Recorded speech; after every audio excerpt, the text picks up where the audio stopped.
which is a necessity, it leads a lot of the times into problems. And this is where you'll find, unfortunately, the crimes of rape, of molestation, of sodomy, and all of these other things. Why? Because when you take a path other than what God Almighty has given, it's almost as if we're saying, I know better than you. And there's no one in their right mind that would say they know better than God. And when God the Almighty, the most merciful and loving, has given us a pathway, has given us a clear way to live life, to maximize and fulfill, and we choose to do something else, we're going to harm ourselves. And at the same time, it's even worse when others are harmed. And so this is a problem. But in Islam, no, that recognition for marriage, the intimacy that's involved with it, the communication that's involved in it, the relationship as a whole, it's a blessing. And this is why the Prophet ﷺ, Allah's peace and blessings be upon him, he didn't shy away from it. But on the contrary, it is considered in Islam one of the points of perfection in manhood to marry and to take it seriously and to really look to be the best that you can be for that person. And not to manipulate them, pardon me, but to help them to enjoy life and to find the happiness that's in this world that's going to be a remembrance, a calling point, an attraction for Allah has prepared in paradise in the hereafter. And so there's nothing shameful about it, there's nothing taboo about it, there's nothing gross or disgusting about it. On the contrary, this is something that everyone should be looking forward to. And internally, we have that natural disposition to want it, to seek it, to look for it.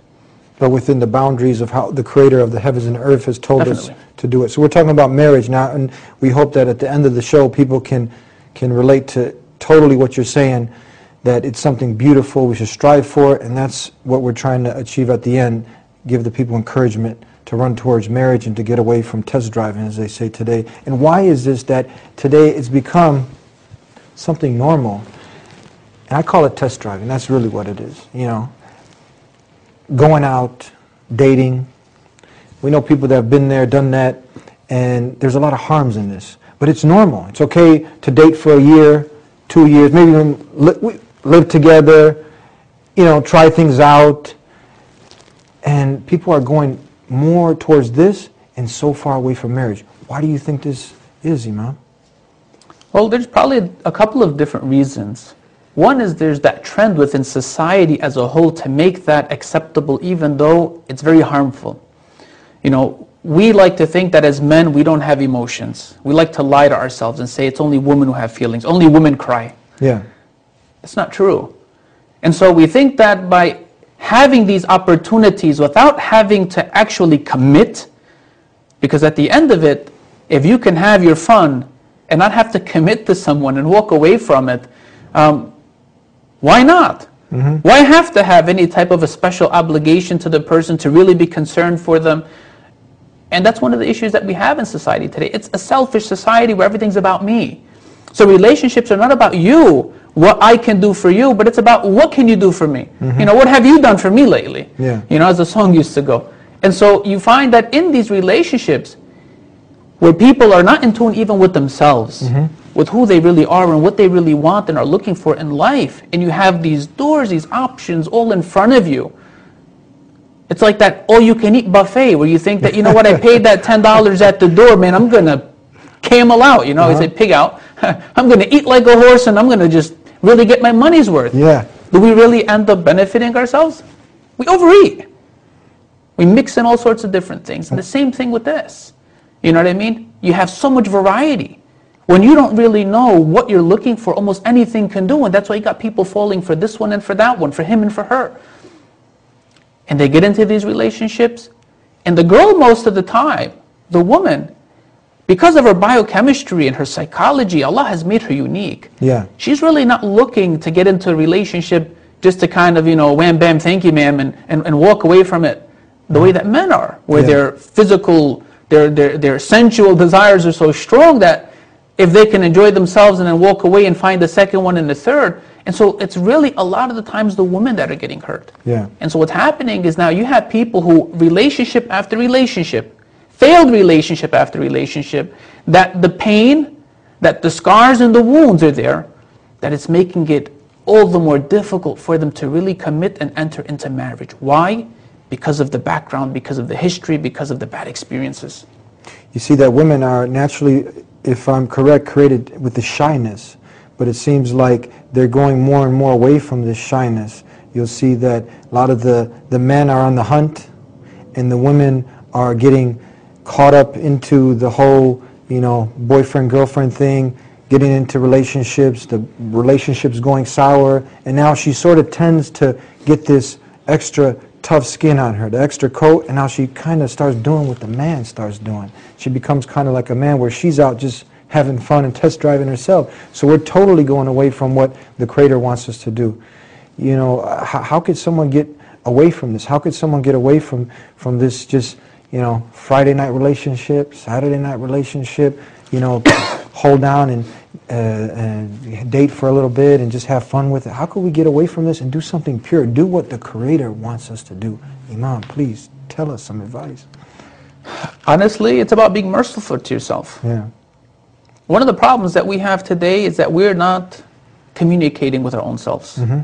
We are so out of touch with ourselves that we don't really even know who the person is that is within this body, this physical form that we have. Yeah. And so when you don't really know who you are, what you are, what's important to you, what makes you who you are, how could you respect yourself? How could you handle yourself with care? How could you look after what's really your best interest? It's hard. So we need to be in touch with ourselves. We need to be merciful to ourselves. Let both of the men and the women look to see what is it that they're really searching for in life. What is it that they're really seeking in these relationships that are not giving them the results that they're looking for? And the problem is if they don't have that in-tuneness with themselves, they're going to continuously go into another relationship blindly and still walk out of it hurt without finding anything. Mm-hmm. And so this is why when it comes to this aspect of what you're looking for, you have to begin with yourself. You have to be able to describe yourself. What am I? Who am I? What are some of the best qualities that I could say about myself? That I'm loving, that I'm compassionate, that I care for others, that I have integrity, that I have a great personality, I'm humorous, I could also be serious, that I'm disciplined. And what am I looking for then? When you have an idea of who you are, what you are, then you can look at the other person and say, you know what, these are the things that are most important for me in that person, that woman, or that man. Of course, we're not talking about anything of homosexuality or anything of that sort. But the man looking for the woman to say, for me, these are the things that are most important because of what I know of myself. Because I know who I am and what I am, and the things that are most important to me, I can now relate to say that these are the qualities, this is the person that I would want to marry. And have a list. To be able to say that, for example, I want a person who loves God. I want a person who respects themselves. I want a person who's caring, who's compassionate, a person who loves others, a person who loves to spend time with other people, someone who also takes their mind seriously. It's not just about the body. Someone who wants to have a family, who loves children, someone who enjoys the outdoors, to have these things. And so now, when that opportunity does come to meet, you have something that you're going by. That if these most major and important points that you have, if they're up in your mind, or even better that you have them in written form, that you can now look to enter into this relationship in a controlled fashion.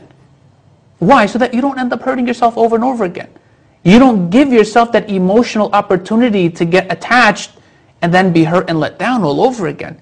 And so when you're going through this and say, let's find out a little bit about you, and the person says, oh yeah, for example, I hate the outdoors. I love being locked up inside four walls all day. And children, who needs them? If those are things that are contrary to what you find to be so important, you can tell yourself right then and there, look, I don't think that this is going to be a relationship that'll work out. Thank you.